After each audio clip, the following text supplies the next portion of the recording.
Nick Foles might not be able to pass as well as Nelson Aguilar, but he can catch better than Tom Brady. Same game handoff to Julio Jones and a vicious stiff arm. Watch it. Oh. Have a seat right here, sir.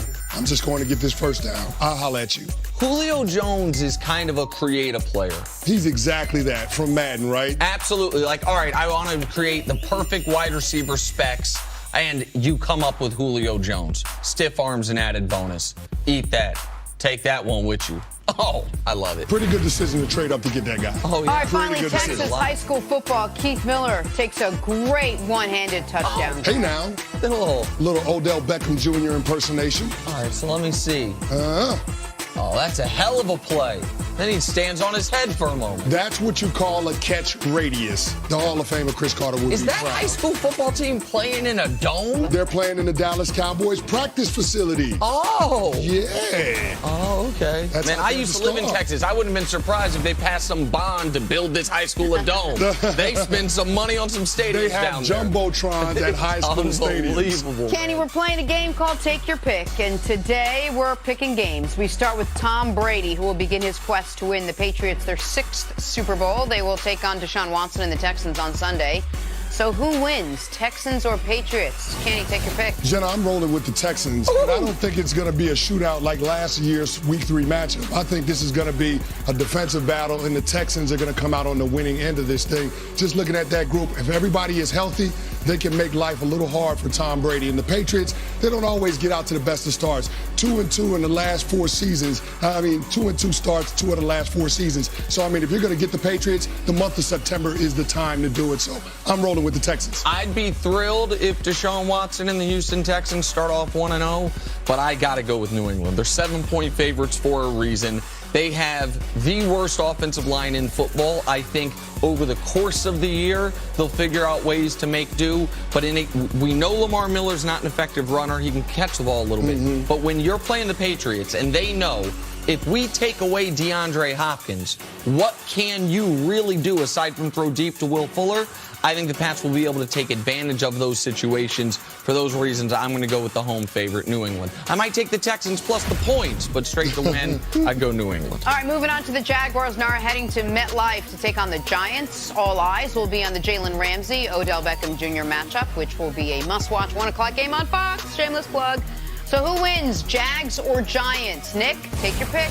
The Giants. The Jags start off 0-2, maybe 0-3 this year, and the route not making it back to the playoffs. Wow. Yeah, more on them later. I think that the Giants are just flatly better than Jacksonville. I understand there are concerns about how they're going to block the Jacksonville front, but everywhere else I like this Giants team more, and I do not see how Jacksonville's going to score on anyone this year aside from trying to run Leonard Fournette 30 times a game. I like the Giants to pull the upset. Well, here's what's going to have to happen. The Jacksonville Jaguars defense is going to have to create field position and more possessions for their offense.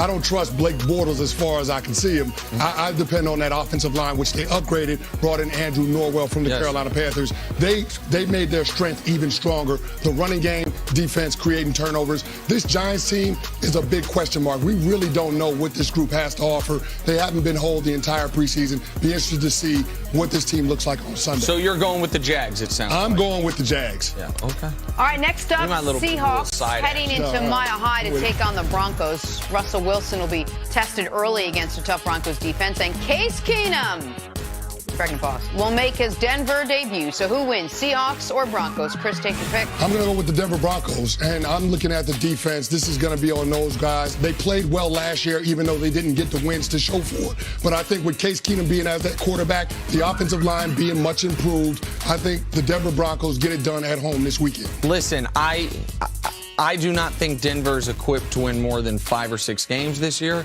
I think Seattle is a mediocre NFC team, but if Seattle were in the AFC, I'd have them in the playoffs. I know Seattle has struggled on the road, but they still have Russell Wilson. They still have Pete Carroll. I wouldn't expect Earl Thomas to be a factor this week, but they still have, in totality, Earl Thomas. I think Seattle wins.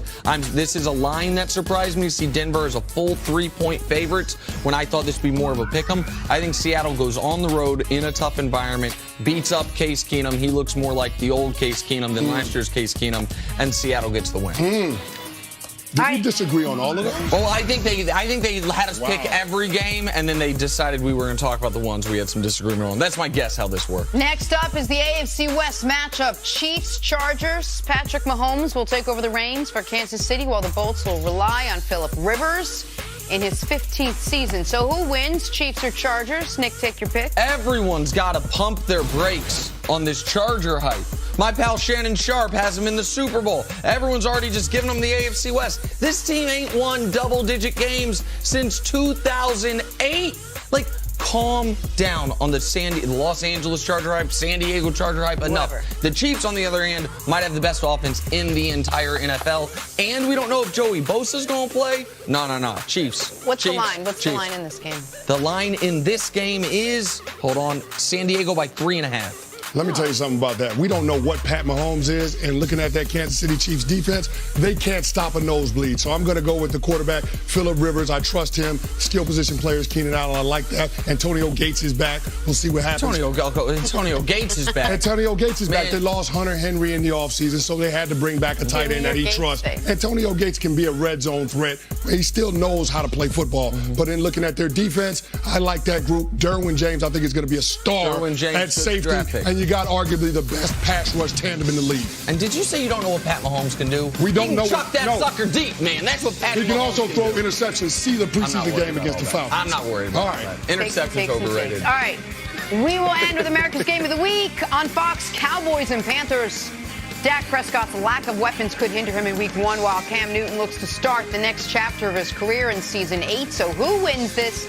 The Cowboys or the Panthers? Chris Canny, take your pick. I'm going with the Dallas Cowboys, and that's because I believe Ezekiel Elliott has got something to prove. He's the engine for that offense. He's going to make things a whole lot easier, and I think that Dallas Cowboys defense is really underrated. I'm looking at them as being a top 10 defense, and not just a defense that's a product of a really good offense playing keep away, but a defense that can actually be difference makers. I agree with you entirely on the Cowboys defense. I think they're an underrated defense. I think they could have a top 6 or 7 front 7 of any team in the league.